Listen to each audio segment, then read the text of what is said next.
Magandang hapon po sa inyong lahat. Welcome to Bumanap. Kasama po natin si Attorney Carmela Magpantay. Hi, Attorney. Hi, magandang hapon po lahat sa inyo lahat again. Ang ating resident psychologist na si Dr. Suzy Rojas. Hi, Suzy. Hello, everybody. Good afternoon. Ang ating mommy money manager na si Andrea Daguno. Good afternoon, everyone. Hello. And syempre, ang ating holistic mommy na si Miss Isabel Cuervacan. Hi, good afternoon, everyone. You know, we're so lucky today because we have a very special guest. She's really the epitome of girl power. She graduated magna cum laude in economics from De La Salle University and took up law at the University of the Philippines. Yay, UP! Yay, La Salle, magna cum laude, same. she's a time awardee during her first term as DIWA representative and is also known for her work in Hope for Lupus, a non-profit organization dedicated to raising awareness on this condition. She is currently serving the country as the Undersecretary of the Department of Justice in charge of the IACAT and Special Protection of Women and Children, all while being a wife to DPWH Secretary Mark Villar and a doting mom to their cute daughter. So let's welcome po DOJ Undersecretary Ms. Emeline Aglipay Villar. Welcome. Hi.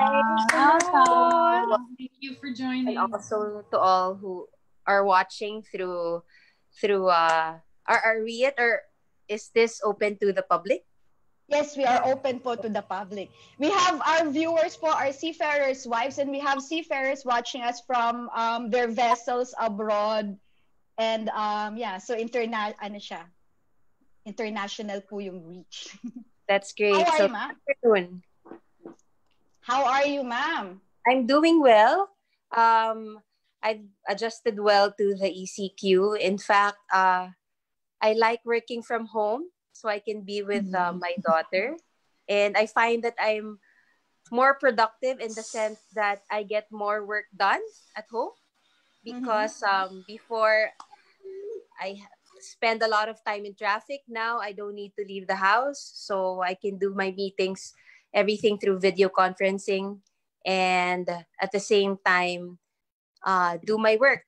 So I find it the best of both worlds in the sense that I get to work and be with my family at the same time. Yes, I know. Actually, that's one thing I don't miss talaga at all. You know, the traffic. Yeah. So getting ready.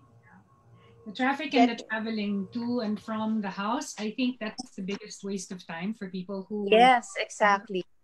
When you're very busy and you're pressed for time, that's the biggest waste. Yeah, so actually now we realize that a lot of work can be done from home. So if we can take advantage of the Telecommuting Act, which allows those jobs that can be done from home to be done at home.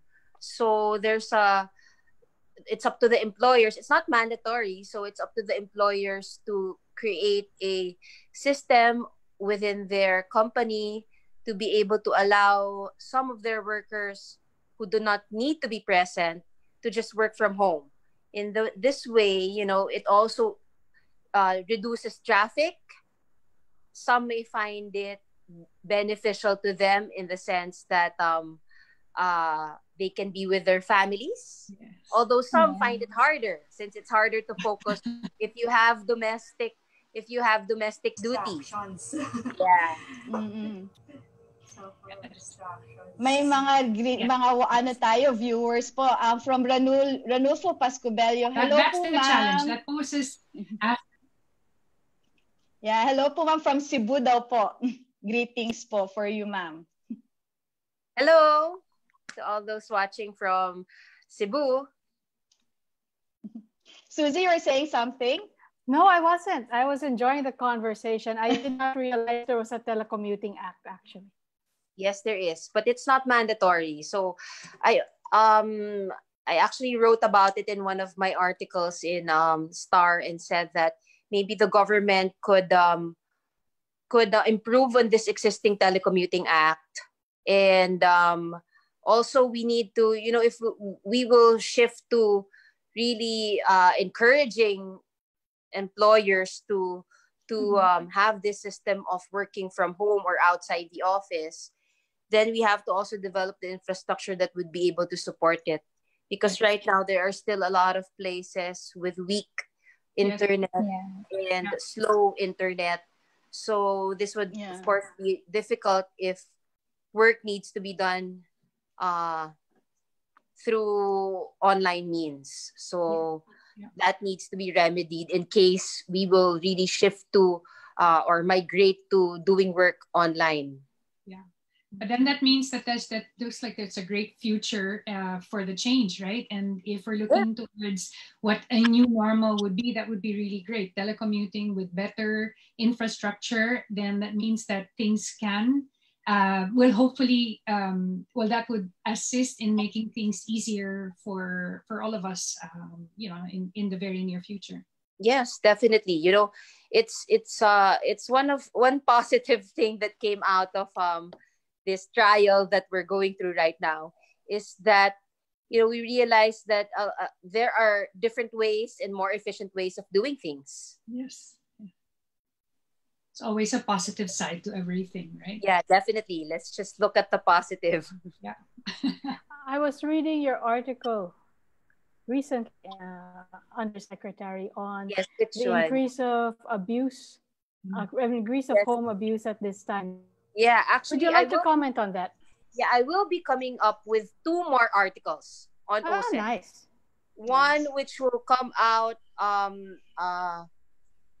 this coming Tuesday. My article comes out every Tuesday, so it will come out this coming Tuesday, and the next Tuesday again are both on OSEC again. So right now, since we're on lockdown, not just in the Philippines, but practically all countries, there are COVID cases. So in several other countries all over the world, we imposed lockdowns simultaneously, meaning people cannot leave their homes unless it's for essential activities. So in the Philippines, we are the top global source of child sexual exploitation material. Many factors contributed to that. First is that, of course, poverty. People are in dire need of money, so sometimes they resort to illegal means to get money. Second is we have a robust money service structure because we have the largest number of overseas workers. Yeah. And so we need these overseas workers send money regularly to all the corners of the Philippines. So even in the farthest corners and in the provinces, in the boondocks, we have money service businesses there, which means it's easy to send money to the Philippines. Yes. Not only easy, but it's not heavily regulated, which means they can hide their identities. And then the last factor is that out of all the third world countries, we are very fluent in English. So it's easy to communicate with us. Demand for child sexual exploitation materials are usually from foreign countries, from abroad. So now that we're all on lockdown, the traffickers or the facilitators, as we would also call it, have access to the children 24/7 since they're just at home.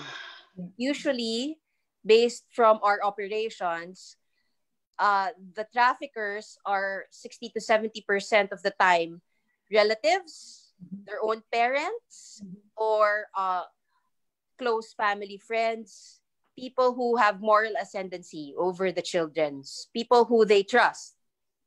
So, who the children trust. So, since these facilitators have access to the children 24/7, and a lot of them have lost their jobs, many of them are daily wage earners, and so they do not get paid unless they work.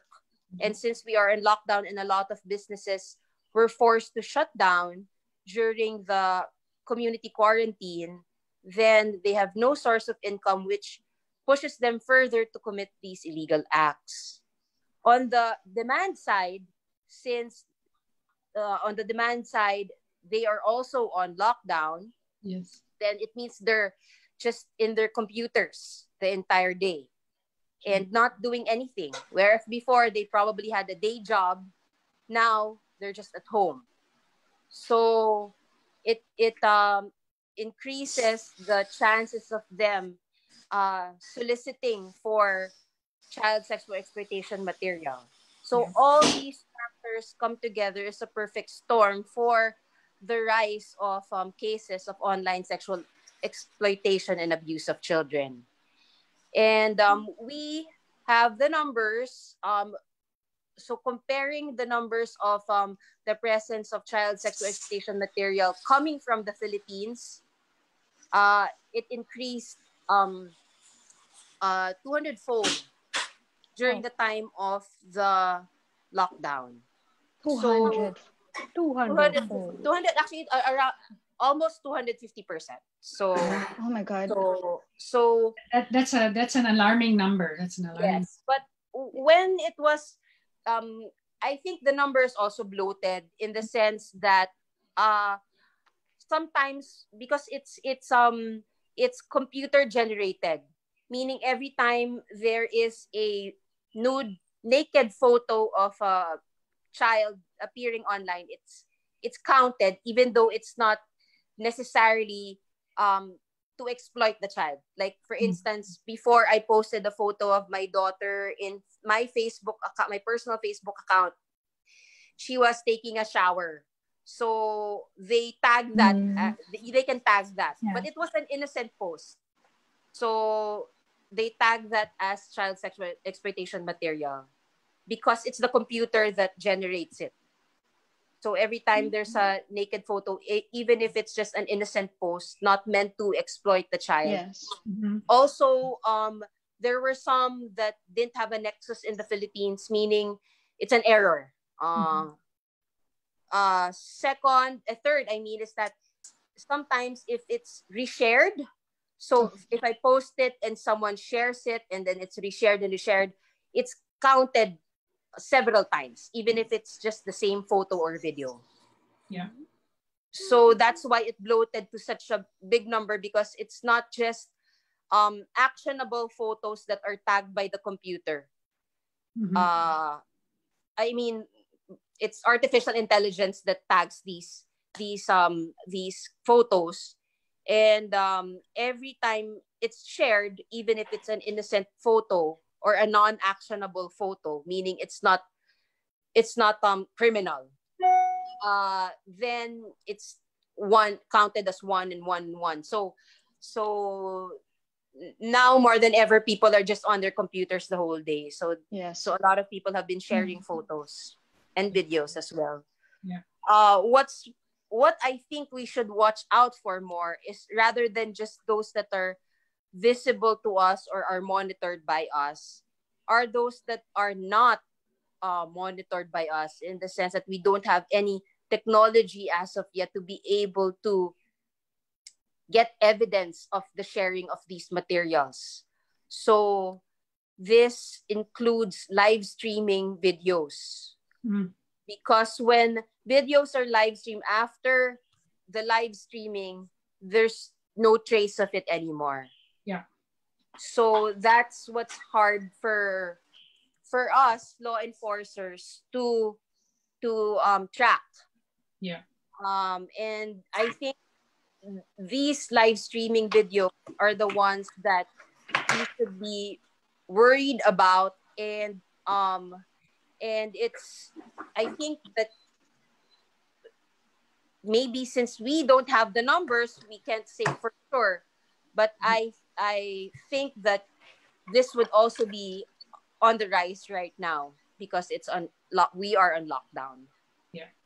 So I think it's possible that the number you mentioned a while ago is actually on a low point, because you're saying that it could be possible that it's on the high point, and it's also possible it's on the low point, because first you said that there's actually no technology to trace or track those live streaming videos, live streaming, and on the other hand, the computer counts as part of the abuse of sharing of pictures of children who are, let's say, not really for the purpose of sharing it with malice, and the technology is counting it as one case of abuse.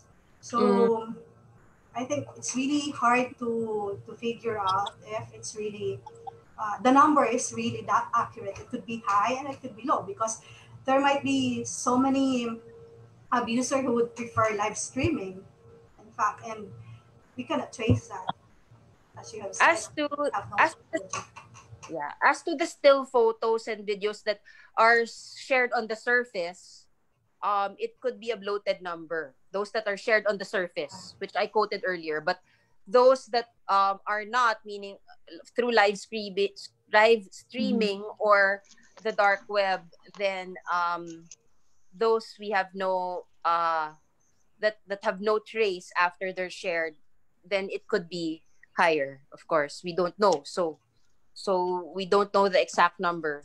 We have no comparison from before and after the lockdown.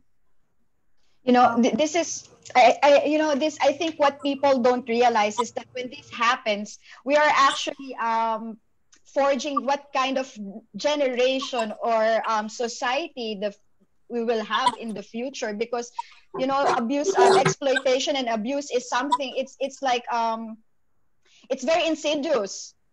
So these are the future citizens of our country who are being abused and exploited right now, and God knows what will happen, how they will be when they become adults. Mm-hmm. From Carlos Franco, maraming DH na abuse sa Middle East. Ano maganda solusyon para partiis na lang sa kahirapan? Well, if they're abused, they have to report that to the embassy, because we don't want any of our Filipino workers to be abused, or anyone for that matter. And the government, through the embassies, will really do their part in terms of conducting the rescue and bringing them safely home. So it should be reported. If there is an abuse, it should be reported to the embassy. If they find it difficult to report because they are being held captive or they are not allowed to leave the house, they can find a way to communicate with IACAT through Facebook.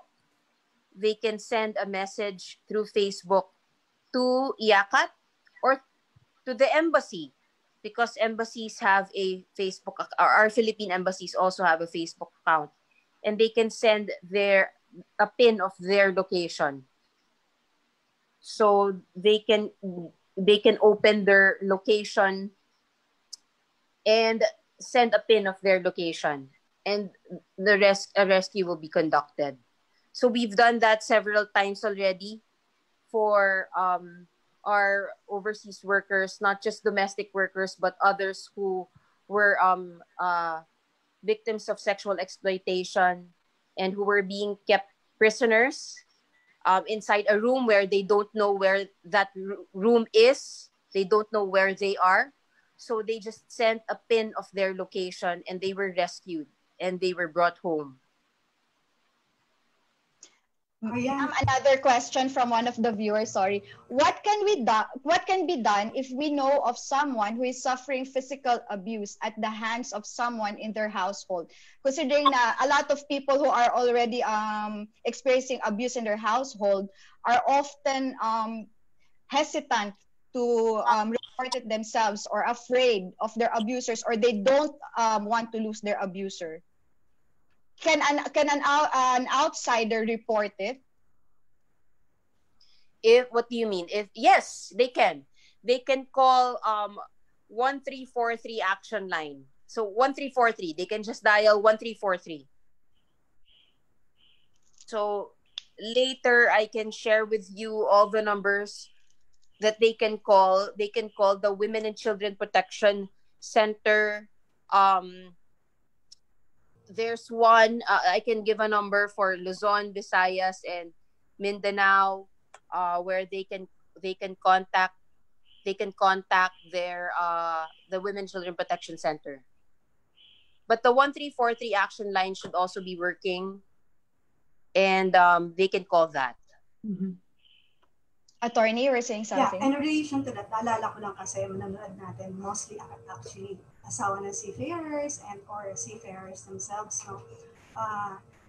Nare-relate ko lang kasi yung sinasabi niya about the photos kanina na not necessarily like nude photos ng mga anak nila. Wala namang malice or intention, di ba, to share it. Kaso, sa ibang countries, paalala lang po, sa ibang countries, very serious sila sa prosecution ng child abuse. So may mga cases kami na nagdala ng laptop or cellphone, syempre yung ating seafarer, with a picture of his family.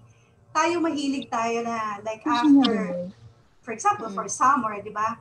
Mahilig natin magbakasyon, and yung bakasyon natin is always swimming or, di ba, outing. So, sila, syempre, normal naman yun, yung family mo, you take pictures, di ba? Kayo, yung mga anak mo, yung anak niya nga na picture, syempre, bata. So, parang nakapanty lang. And then, he has that picture in his laptop and cellphone. So, pagdating na yan ng US, pina-open sa kanya yung laptop niya. And then, nakita yung picture na yon. Hindi pinakinggan yung explanation niya na anak niya yon, and they had this summer vacation, at syempre, and had a picture. Hindi siya pinaniwalaan, so hindi siya pinatuloy at kinancel yung visa niya. So, sa ating mga manunood na seafarer, and then sa mga wives din po, paalala po sa ating relatives na sa ibang countries, very serious sila sa prosecution ng child abuse. Yes. Iwasan na lang po magdala ng ganitong mga pictures kahit kasi relatives or without any intention. I-check nyo lagi yung cellphone nyo and then laptops na kung may mga picture na ganyan, tanggalin na. Kasi wala ka naman dalang, like, for example, birth certificate ng anak mo, pag magbibiyahe ka, paano mo ipapakita na, oh, anak ko talaga yan? Or paano nila malalaman na yung pangalan kung sakali mga may birth certificate kang dala, yun yung proof na yun yung ba yung anak mo, di ba? Tama. So, yun. Yeah, correct. Galing in po, connection, sorry. Galing po kay may question po, paano po kapag nasa barko ako and malaman ko na may na-experience na ganito ang misis ko or anak ko, ano po ang pwede kong gawin? If he was overseas, Pwedeng tumawag sa 632. So, yun yung country code natin, 63. And then yung 2 is yung code sa Manila, 1343, which is yung sinabi ko nga kanina. Or pwede mag-send ng message sa Facebook account ng IACAT. So, Interagency Council Against Trafficking. And? Yeah, I'm just saying lang kanina, in connection with yung sinabi ni Attorney Mel, kasi some no, hindi naman talaga nila intention to take a photo or post it on social media. However, they are opportunists na they will grab those photos and use it for yung mga ganong mga exploitation and everything. So natitake advantage din yung syempre yung pictures without you knowing na ginagamit na pala sa ibang sites, pornographic sites. So we should also be careful as parents or guardians ng mga young people. And also, miski yung mga grown-ups or young adults, they should be also careful in posting sa social media. You will never know din talaga for those opportunists. Madali rin kasi ma-access. Lalo na ngayon, medyo sobrang high-end na yung technology natin. Susie? Yeah. For sure, a lot of our OFWs who are at home, let's say mothers, because their husbands are in court, would like to be able to help out. And there's really not enough help desks.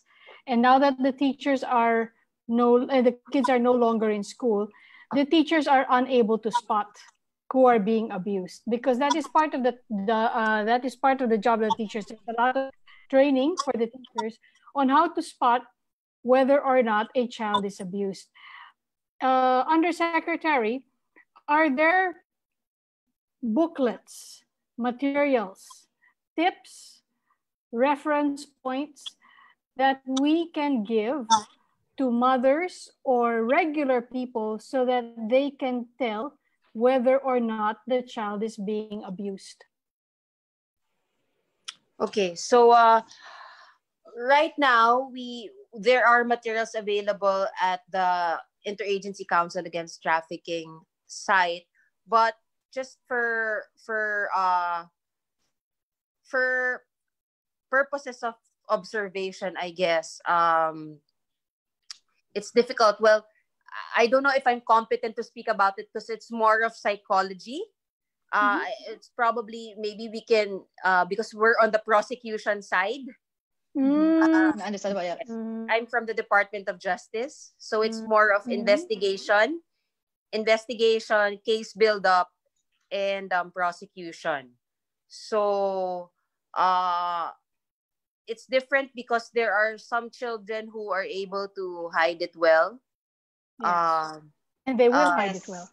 Yeah, yes. And some are some of the children, in fact, that were rescued, some of them do not even see that they were doing anything wrong also, or that anything wrong was they don't realize it. Yeah, they don't realize it. Yeah, they don't realize it because they're too innocent. They're very innocent. So because sometimes what is sometimes they are just dressing up in front of a camera. Yeah. So the children don't realize that they're being abused already. Yeah. Some of them don't realize that someone is watching them. So when they're showering, changing, but they don't know that someone is watching them because it's their facilitator that sets up a camera. So it's hard to tell if someone, just by observing, if someone is being abused or not. It would have to be someone who lives with them, so that they have personal knowledge of what is happening. Or usually we take the cues from the payments. So we trace the money trail. That's how we find that's how we conduct our rescues. So usually as regular citizens, is there any, because like I've read in the States that there are actually mothers, women who volunteer to trap yung mga cyber sex offenders. Is there any way, like here in the Philippines, na mothers like us, regular people, to help stop this? Because it's really insidious and it's really very, very it's evil. Yeah, that's why we should, as mothers, we should also control the exposure of our children. We should always know what they're accessing online, who has access to their social media accounts, who their followers are, because usually there is what we call grooming, where the sex offender can befriend the child, the minor, and they will build the trust. It will take a long time, so they can also use a fake account and pretend to be someone else, pretend to be another minor, and befriend the minor, and then when they've established trust, then they can ask, maybe you can send a photo of yourself wearing your underwear or things like that. Oh, this question is directed to Susie. From a psychological point of view, how do we become an effective support system for someone who has been abused? The therapy design for abuse is quite difficult, and I'm sure Undersecretary coming from DOJ recognizes that there are even child courts to handle these cases. And in fact, there are dolls. There are dolls that I use. They're called anatomically correct dolls, so that the child can tell the story. What was the question again? Just to make sure I answer it, Ariane. The question was? Yeah. How do we become an effective support system for someone who has been abused? So when they are abused, they show these signs, right? They show either they touch their private parts in an open environment, or they all of a sudden become very distant and they become very withdrawn. So the first movement of support is really to recognize the abuse that is happening, the possible abuse that is happening. And when the support is there, the three elements to consider are the shame that the child feels, and well, the two actually, shame, and that it is their fault. And so to tackle the conversation in those two matters are important. The languaging of it cannot be your fault because you are defenseless from this position of power and lack of power, and from the position of hierarchy, you are a child and he is a grown-up. So the necessary reaction, the normal reaction to give to an adult. And so the support there would be to really listen to them and to tell them that it is not their fault, and this thing, and telling them it's not their fault, is over the years. Because my client base, the abuse happens when they're 9 years old. They will come to me when they're 30 years old. They don't want to admit because of the shame, which is the second topic. The shame, because they allowed it to happen, becomes another topic, and this shame, or this insidious trying to hide the truth that it had happened to them, has to be addressed as well. And the parent or the loved one can do so by openly communicating and using the proper language. It's not birdie, it's penis. It is not flower, it's vagina.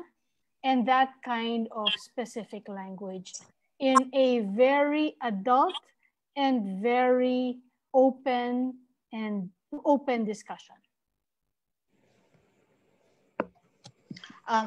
Undersecretary, can we shift muna topic? Because I was very interested about your work in the Hope for Lupus Foundation. And I think it's a condition that many people don't really know about.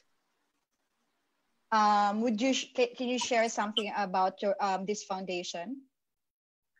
Well, I am a lupus patient. So I was diagnosed with lupus when I was 25 years old. So I've had lupus for 13 years. And when I've experienced a lot of its symptoms prior to the diagnosis, because it takes an average of 6 years usually to diagnose lupus, because it's a very complicated disease. It mimics other diseases. So at first I was misdiagnosed to have glomerulonephritis, which is a kidney problem, where the kidney is not able to filter well. So protein and blood is present in the urine. And so I was treated for that instead of lupus, as well as at first they thought that I had leukemia, because I was destroying, my bone marrow wasn't producing enough red blood. And my red blood and hemoglobin was always so low. So I need constant blood transfusions. So it was difficult, a difficult time not knowing what was wrong with me. And until finally I was diagnosed correctly to have lupus. So I received the treatment, the correct treatment. And since then, it took me a long time to, be actually open about it. So I just, I didn't really talk about it that much at the start. But I didn't go through depression or anything like that. There was a time that I couldn't, because one of the manifestations of lupus is joint pains. Mm-hmm. So for me, that was what was very difficult for me, because more than like the kidney problem or the blood problem, it was the joint pains. Because I was dependent on other people to do daily activities, like to take a bath, to eat, to open doors. I couldn't open doors. I couldn't, most of the time, if I'm having an attack, I can't walk. So I'm just lying down. So I had to quit work. Sorry, I couldn't, maybe your mic. We hear you. Was this while you were in school? Sorry, mic was off. Was that when you were in school or already working? I was working in CSIP Salazar. I was a lawyer. Well, I still am, but I was working as an associate in CSIP Salazar. Wow. So it was, I had to quit work, and for a time for 2 months, I was really just bedridden. And it was difficult because I led such an active lifestyle. I joined marathons and duathlons. And then all of a sudden, I'm just in bed. Mm-hmm. But I don't know. I'm not the type to get depressed easily. So I made good use of my time then, even if I'm just in bed. Thank God for painkillers and that I'm not allergic to it, because it helped a lot. After that, I got well when the medicine when I got diagnosed properly and I started to take my medicine, and it started to take effect. Then I eased my way into living a normal life already. I started to work again, and that did me well in terms of helping me, keep busy. It helped me a lot in terms of recovery. And then after I gave birth, I went through another bout of, a flare. Mm-hmm. So it was, and then I was diagnosed with another illness, and it became sort of, it made me realize that I could go anytime, that I could die anytime. So then after I realized that I could just really die any day, I said that I would do everything that I wanted to do, sort of like a bucket list, do my bucket list. So one of the things that I really wanted to do is to help people like me who have lupus.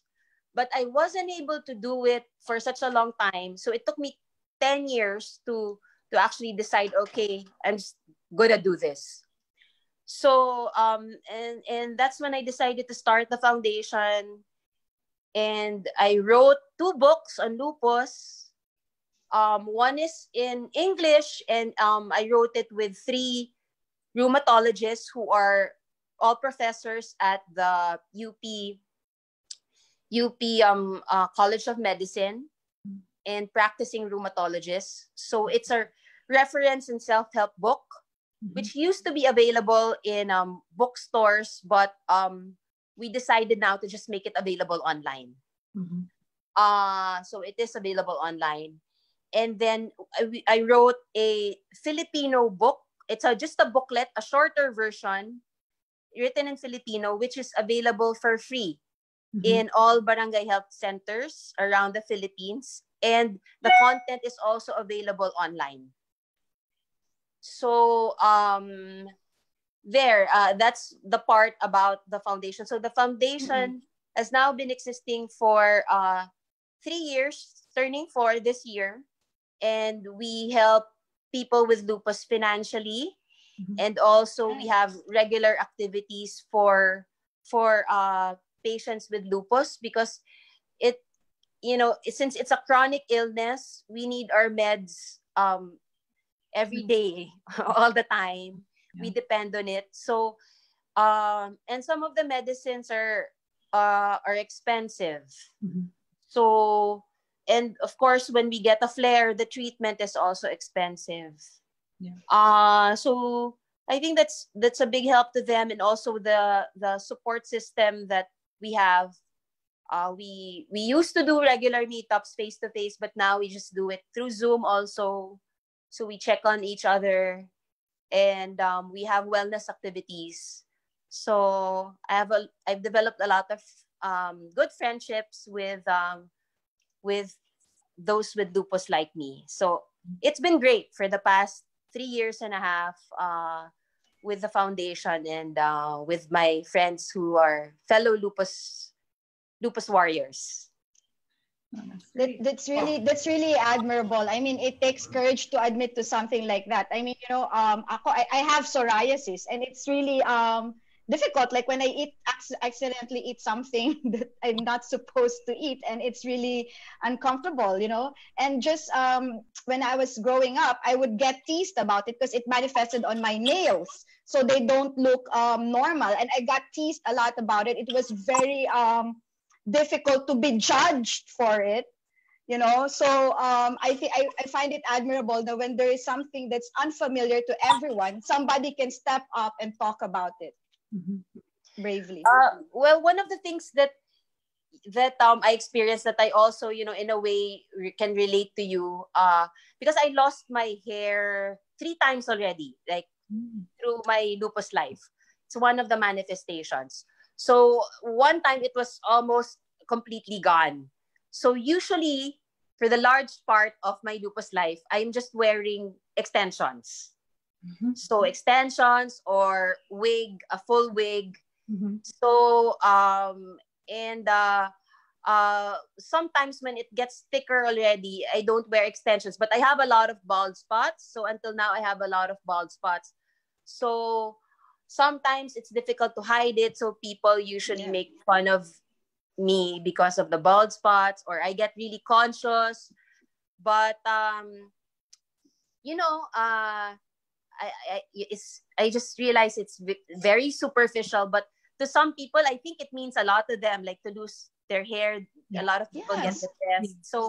So I just, when I talk to them about it and say, my fellow lupus warriors, I say that, it's nothing, it's just hair. And I think for me, for me, like getting my hair done and putting extensions, it makes me feel better to just look like myself. Mm-hmm. Or, when I have severe rashes, sometimes, like when I was still in Congress, and I had to go out and attend session with severe rashes. Mm-hmm. Sometimes, it's embarrassing. Especially there's a lot of media all the time in Congress. And, in social media, you get bashed a lot for not looking perfect. Yeah. So it's hard to deal with those things. But I guess you just have to realize that those things are not important and it's temporary. That's what I keep on telling myself. It's temporary. It'll be gone in like 2 weeks, 3 weeks, or my hair will eventually grow. Mm-hmm. So I guess we just have to also show kindness to others. That's true. And promote that culture of kindness. Yes. I totally agree with that. It's not easy to to live with something that people judge you for. And yes, I got a message. Undersecretary, we are really thankful. I think that for me, you're perfect. All your work, knowing that you're a mother, you're a wife. Yes. You have lupus. You work. You studied your way to law school. You're serving the country. For me, that's perfect. Yes.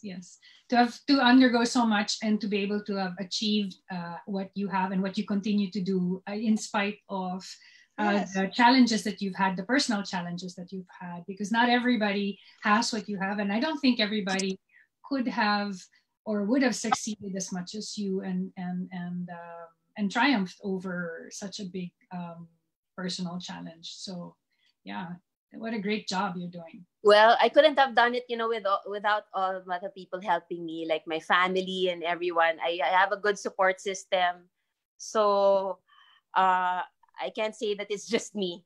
And of course, always praying and asking for God's help. So only by God's grace. Well, that's great. Yeah. Everything through God's grace. Yes. Thank you so much for joining us today. And I really hope to see you in the Senate soon. No. That's really, I've been really wishing for that. We really need someone, a good leader like you. For women. I said that I've been burnt out with my job right now.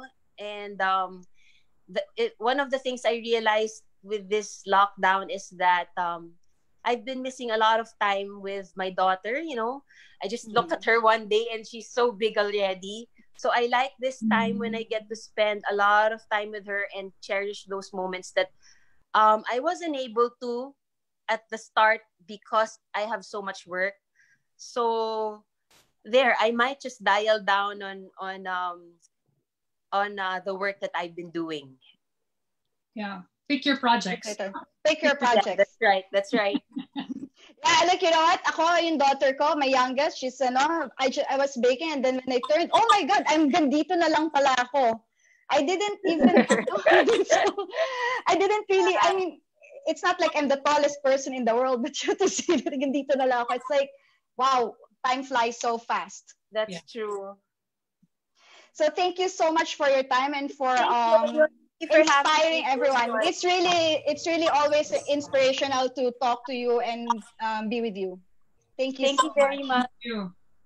And tomorrow, join us again for Woman Up. Kasama naman po namin si Mr. Luke Mejares. So see you again next week, and please don't forget to Woman Up. Bye. Oh, bye-bye. Bye. Thank you. Thank you, everyone. Thank you, Secretary. Thank you also. Thank you.